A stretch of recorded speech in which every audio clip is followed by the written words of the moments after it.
शेतकऱ्यांसाठी आनंदाची बातमी आहे। राज्य शासनाच्या वतीने एक महत्त्वपूर्ण शासन निर्णय सादर केलेला आहे।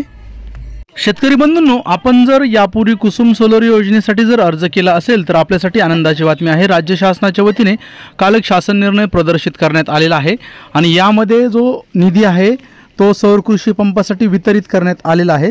आपण जर यापूर्वी अर्ज केलेला असेल तर आता यासाठी जो निधी आहे तो लवकर आपल्याला मिळून आपण आपल्या शेतामध्ये सौर कृषी पंप बसू शकता।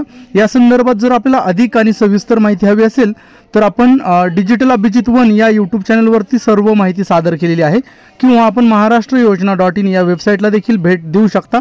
तर हा जो शासन निर्णय आपण पाहू शकता, या शासन निर्णयामुळे कोणते शेतकरी पात्र होणार आहेत, कोणत्या शेतकऱ्यांना सौर कृषी पंपाचा लाभ मिळणार आहे याबद्दलची माहिती आपण डिजिटल अभिजित 1 या यूट्यूब चॅनलला माहिती सादर केलेली आहे। त्यासाठी मी विनंती करेल की आपण त्या यूट्यूब चॅनलवरती सर्व माहिती पाहून योजनेचा लाभ